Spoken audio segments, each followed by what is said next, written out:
Baik, Assalamualaikum warahmatullahi wabarakatuh. Waalaikumsalam warahmatullahi wabarakatuh.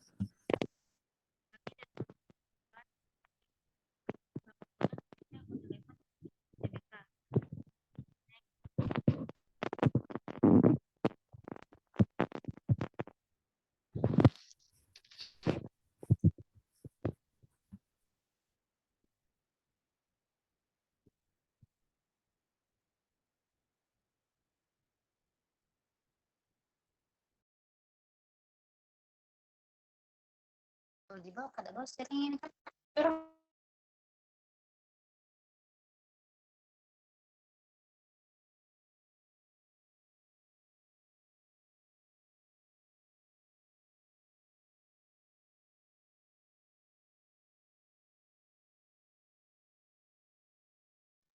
Baik, Assalamualaikum warahmatullahi wabarakatuh. Waalaikumsalam warahmatullahi wabarakatuh.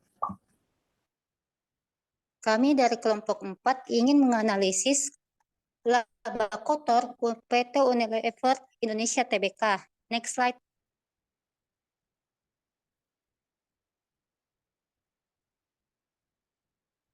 Adapun anggota kelompok kami yang pertama Ariska Mentari Putri, yang kedua Siti Hadijah, yang ketiga Reza Cecen Mareta, yang keempat Rizka Yuliana, dan yang terakhir Reski Resa Putra.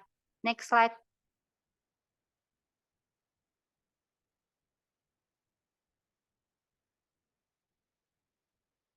Next slide.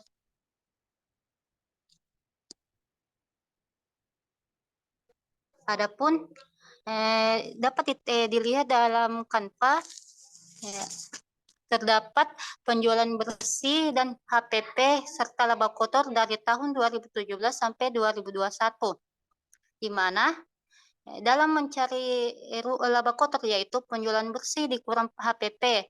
Di tahun 2017, laba kotor PT Unilever Indonesia sebesar 21 triliun 219 miliar 734 juta. Pada tahun 2018, laba kotornya sebesar 21 triliun 92 miliar 237 juta. Di tahun 2019, laba kotornya sebesar 22 triliun 28 miliar 693 juta. Di tahun 2020, 22 triliun 456 miliar 990 juta. Di tahun 2021 sebesar 19 triliun 626 387 juta rupiah.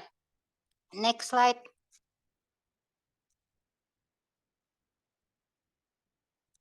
Adapun laporan perubahan laba kotor di tahun 2017 dan 2018, di mana analisis laba kotor PT Unilever Indonesia di tahun 2017 sebesar 21 triliun 219 miliar 736 juta dan tahun 2018 sebesar 21 triliun 92 miliar 230 juta, di mana laba kotor dari tahun 2017 sampai 2018 mengalami penurunan sebesar penurunannya itu sebesar 127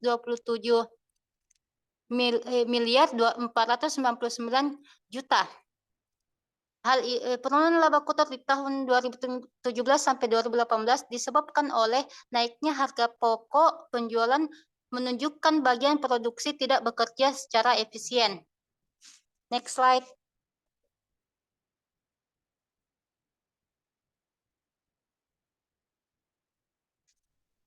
Baik di laporan perubahan laba kotor tahun 2018 dan 2019, di mana analisis laba kotor PT Unilever Indonesia Tbk pada tahun 2018 sebesar 21 triliun 92 miliar 237 juta dan tahun 2019 sebesar 22 triliun 28 miliar 693 juta, di mana laba kotor dari tahun 2018 sampai 2019 mengalami kenaikan sebesar 936 miliar 456 juta.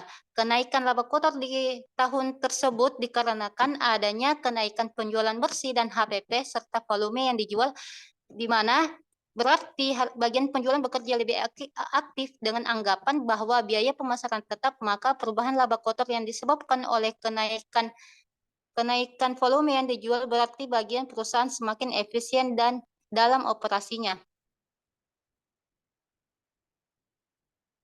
Bagian memihak. Ya, baik. Selanjutnya yaitu laporan perubahan laba kotor tahun 2019 dan 2020.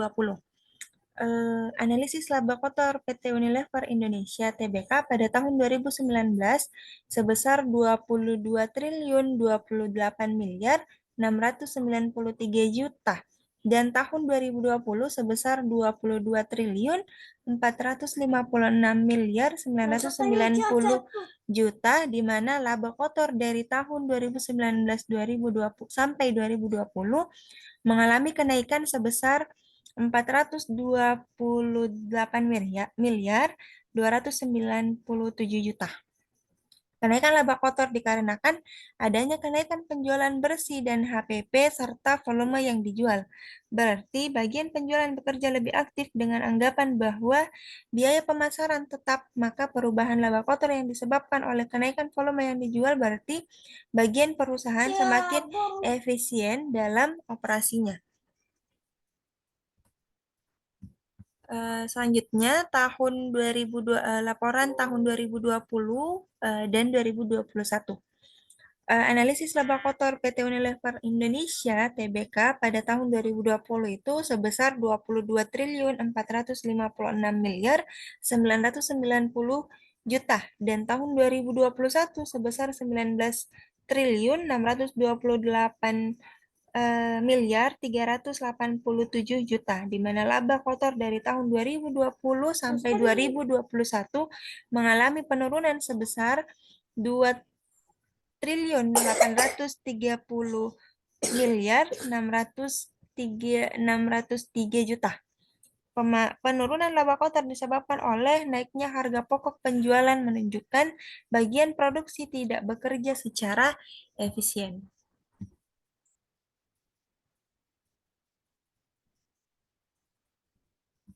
Next.